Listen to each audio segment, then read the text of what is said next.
Welcome to the DeFi Standard, and this is Mickey B. Fresh.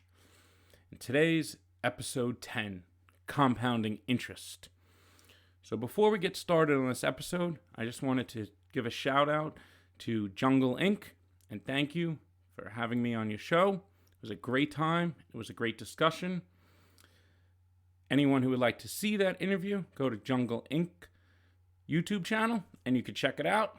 It was a great discussion. We talked about compounding wealth. And now in today's video, we're going to build on that discussion that we had earlier today. Now, what actually is compounding interest? And why has it been talked about by some of the wealthiest investors in the world over the last decades? Because compounding interest allows you to take the principal and then utilize that to make more money and more money. Well, that's all great. We understand how that works with interest rates in a bank, but how does it work with, say, the FLR network and with our Spark tokens and with our XRP? Now, let's just revisit with one of the greatest investors of all time and what they had to say about compounding interest. Now, this is Warren Buffett in 2010. My wealth has come from a combination of living in America, some lucky genes, and compounding interest. So what actually is the definition for compounding interest? So compound interest is that interest is added back to the principal sum so that interest is gained on that already accumulated interest during the next compounding period. So why is this so important? And let's go over here to our diagram on FLR yield. Now, I know there's a lot going on here, but we're going to start on the left side. And the one thing that's different about earning yield on these crypto networks, and especially on the FLR network, is that you're going to earn the yield on a daily basis or multiple times a week basis.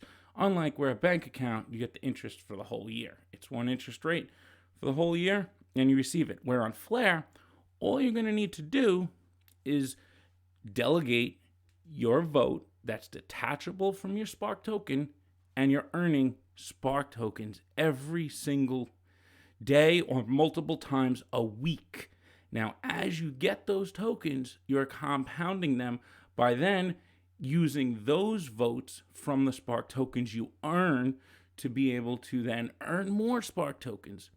But what's really amazing about the design of FLR is that you're going to be able to simultaneously stake those Spark tokens to earn XRP, LTC, Doge, BTC, as well as earn the delegation vote for earning Spark. So now you're going to be earning multiple assets simultaneously and compounding them. So as you earn more Spark, you're going to stake more Spark. You don't have to stake the Spark. There's very minimal risk in that. The only thing you're trusting is the FLR protocol itself and the FAsset protocol. You're not trusting the agents. You're not trusting any actual entity. There's no other custodian. It's the actual FLR network that's going to custody it. So there's very minimal risk here, and you could massively compound. So Patty XRP and myself are working on a spreadsheet with the actual formulas that in the next few weeks we'll go into this more in depth. But I want everyone to really understand how important the compounding of the yield is and how it's designed on the FLR network to be compounding daily. Now that's for your Spark tokens. So let's go over here to the right side with FXRP. And as XRP owners, we're going to be able to mint FXRP. Now we're going to pay a small fee to do that. And now that fee goes to those who put up the collateral in Spark, which is 2.5 times the value of those underlying assets like XRP, BTC. So 2.5 times that value in Spark has to be in the FAsset system at all times. So just for minting FXRP, you're going to earn daily rewards out of that general rewards pool that we've talked about in the past. So it's not official yet, but the rough estimates are around 0.2% of that 25 to 30 billion will be then dispersed to everyone who has FAssets minted on the FLR network. Even if you're utilizing that FXRP, say in a collateral deposition or in another application, you're still earning Spark daily. So now, as you earn those Spark, now you have more votes to delegate, which will earn you more Spark. So between just the Spark token and FXRP, you're going to be earning a massive amount of Spark. And as you earn more, you're compounding it to get more FTSO votes to earn more Spark. And then as you stake the Spark, you earn the underlying assets like XRP, BTC, LTC, Doge. So you'll be earning those as well. And as you earn them, you're then going to mint those as FAssets. And as soon as you mint them, then you're going to get more Spark rewards.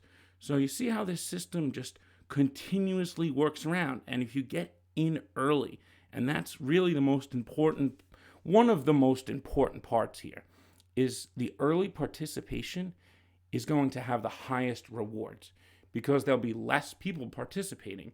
As everyone comes in, there'll be the same amount of rewards paid out for just less people. So that's why it's important to participate early.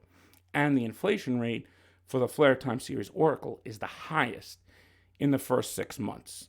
So it's going to be roughly 833 million Spark are going to be rewarded out every month, but they'll be distributed and actually rewarded multiple times a week or possibly multiple times a day. We are waiting for more details on exactly how you receive the FTSO rewards in Spark. Typically, that would just come right airdropped into your wallet. It should bypass the signal provider, but we are not sure about the details yet. We will cover that when those are released. But with FXRP, you mint it and you're just going to receive this Spark. And as you receive that Spark, you delegate and you stake. And now you earn more Spark. So this is a massive compounding on another level beyond anything the traditional markets have ever put out. And what's great about this is at the protocol layer. This isn't some random application built on FLR. This is the protocol and the Spark-dependent application layer, which is governed by the governance body, which is us, the Spark holders. So that inflation rate is governed by us. Every 6 months, or it could be 3 months, we'll decide if we want to lower the inflation rate or we want to raise it.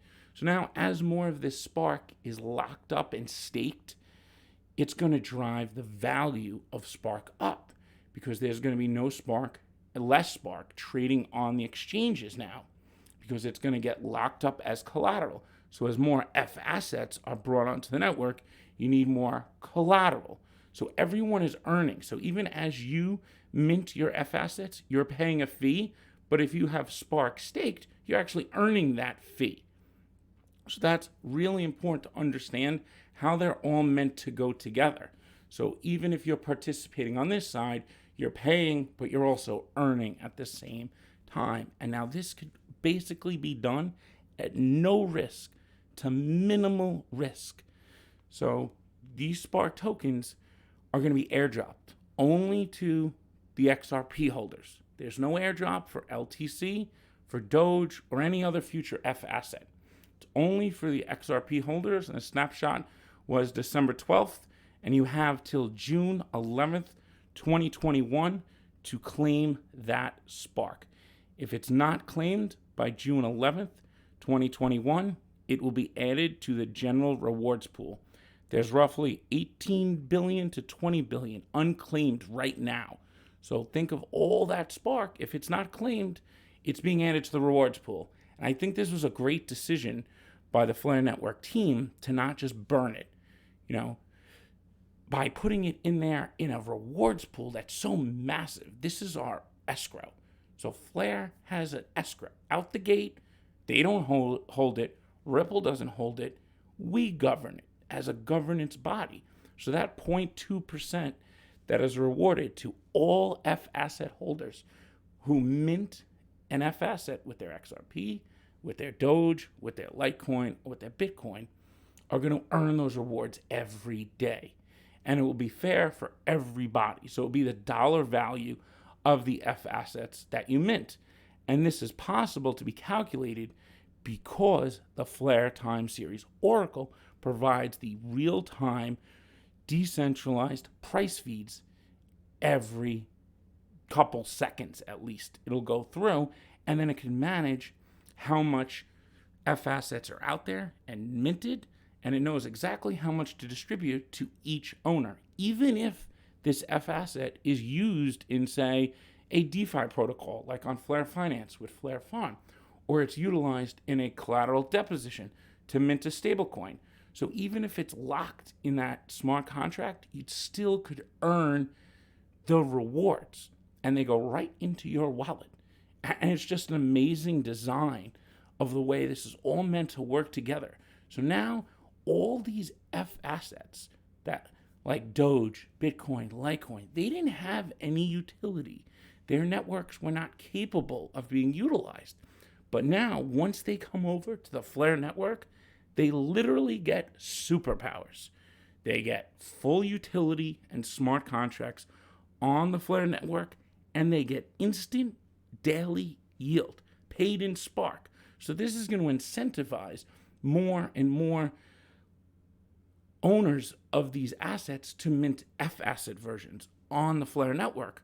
And that's going to cause more demand for Spark to be staked. So more collateral that drives the price of Spark up, but it also is going to drive the price of the FAssets up, because now they're coming off exchanges, they're coming out of wallets, they're going to be locked on the FLR network and utilized there, and they're going to be earning yield. You can't earn yield on Bitcoin just holding it in your wallet.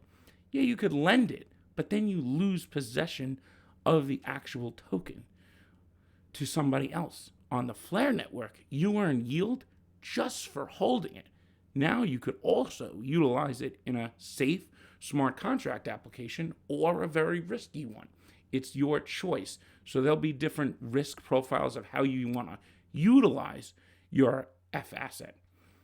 And there's going to be many options, but on a base level, you're going to instantly earn yield for both your Spark and your FXRP. Yes, you'll pay a small fee, and it is 5% in the beginning. And you're like, wow, that's a lot. So if I have $100 worth of XRP, I got to pay $5 for that. But that goes to all those people who are putting up Spark and staking it in the FAsset system. So if you're staking Spark in there, you're earning that percentage that the originator pays. So now you could be doing actually both at the same time, and then utilize that FXRP somewhere else. So you're going to compound so much Spark so fast in the beginning, you could triple, quadruple, 10x your stack in just the first month. And Patty XRP and I are going to lay out a spreadsheet that when we get closer to launch of FLR and we know the exact percentages, if it's 0.2% that's coming out daily, we could give you an idea of how much you're looking to earn daily, dependent upon the participation of how many FAssets are minted. And then with the FLR time series Oracle, it's a little easier because we know the actual percentage rate. We just need a confirmation on what the total supply would be at launch. But we believe it's going to be the 100 billion because they're all out there. We just don't know about that 15% that's going to get unlocked initially. So only 15% of the airdropped Spark is going to be released.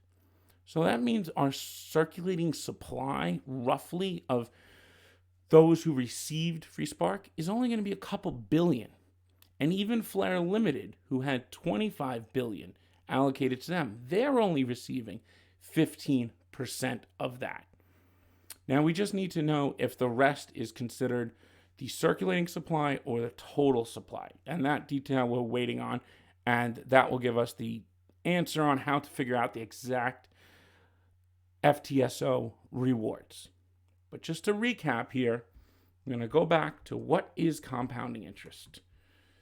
Compound interest is interest that is added back to the principal sum, so that interest is gained on that already accumulated interest during the next compounding period. And now with Flare, the compounding period is every day. So you're going to be earning more, delegating, staking, earning, delegating, staking. And this will continue, and you'll compound so fast. So even if Spark doesn't appreciate dramatically in the beginning, even if it goes down or stays the same, you'll be compounding your wealth and just building more and more and more. And if you understand how the system works and all goes as planned, as it's designed, that will be worth a fortune in the future. And that's something we have not had the ability to do with our XRP. All we've had is hoping for the price appreciation, that it just goes really high. But for the price to go high, you need the asset to be utilized off the exchanges onto networks and then held. So when you're earning all this yield with your FXRP, even if the price goes up, those who own FXRP are going to be less likely to sell, because they're like, well, if I sell, now I'm going to lose this daily yield I get every single day. So that will create storage demand. Susan Athy talked about that in her price evaluation paper for XRP. Assets need storage demand, a reason to be held besides just speculation and price appreciation. Now, we are getting transformed from just speculators to now users of this network, earners of this network, citizens of this network, and the governance body of this Flare network. It was built for us. It's a utility fork of the XRP ledger. So there's a two-way bridge between the Flare network and the XRP ledger. The other networks that FAssets are coming over from, there's no two-way bridge. It's just a one-way. Yes, they could be redeemed back, but the XRP ledger has the decentralized exchange for these assets to trade on. But for them to trade on the XRP ledger, you need them to also trade against a stablecoin, but not just any stablecoin, not a CBDC, not a Tether. You need a decentralized stablecoin on the XRP ledger. And this whole FAsset system, bringing all this value that could be trillions of dollars in the near future onto Flare, those FAssets, FXRP, FBTC, FLTC, FXLM soon, Doge, maybe FZ Cash, FB Bitcoin Cash could come over too. The other proof of work crypto assets, and all that value can then be locked in a collateral deposition to back a stablecoin, like David Schwartz's proposal, because the Flare network allows that with its built-in Flare time series Oracle, which allows decentralized price feeds to manage that collateral and then to mint that stablecoin. And stablecoin goes right over to the XRP ledger as a decentralized stablecoin, similar to MakerDAO with DAI. So if anyone's interested in learning more about the decentralized stablecoin, I suggest you look into MakerDAO with DAI stablecoin. It used ETH as collateral, but now it uses multiple assets. But that's on the Ethereum network. Problem being, it's built at the layer 2 level, and it needs its own governance structure with Maker. And it has high gas fees, front running with settlement. It has the Oracle problem. There's no built-in oracles. On Flare, all of these things are solved, and it's built at the protocol layer and governed by the whole network. So even when this collateral deposition application comes, it's going to be a Spark-dependent application, which means it's a special application, and it's governed by the Spark owners. So these are not just your everyday applications. They're special, and they're not just layer 2 apps, dApps. And they could also come with a token. It's possible that a future Spark-dependent applications could reward users for doing it, or they could have another application next to it that say you mine this token, or if you could farm the token. So there's going to be other tokens airdropped to us, and there's going to be other tokens available for us to mine. So these are things in the future that it's hard to predict everything that's going to be built, but we see the way the system is designed so brilliantly. It's really system engineering at its finest. The way it is designed to work with the XRP ledger, work with the FAssets, and work with their native blockchains. Now, I'm just going to touch on this at the end of this video now, but it's going to lead into a future video. The state connector system connects the FLR network to Bitcoin, to Litecoin's blockchain, to the XRP ledger, to Doge. And what it does is it actually taps in to the decentralization of those networks. So you think of that state connector system as like a UNL. It's going to have a bunch of different validator nodes that are on both networks. And then they're going to overlap a few different validators of those UNLs to the Litecoin blockchain and the one to the XRP ledger's blockchain. And they're going to overlap in the quorums. And then on top is the Avalanche consensus. So basically it's utilizing the decentralization that already exists on those FAssets native blockchains. So it bootstraps the decentralization for FLR. So out the gate, the network's going to be purely decentralized and have a full governance body with the token fully distributed to all the XRP holders. And then you're going to have all this demand from those Litecoin, Doge, soon Bitcoin, and XLM to mint these FAssets. Then they're going to earn Spark. They're going to be part of the network and part of the community. So as XRP owners, we have to accept that Doge, Litecoin, and soon Bitcoin are going to get superpowers. They're going to have full utility, full yield, more than even XRP has by itself.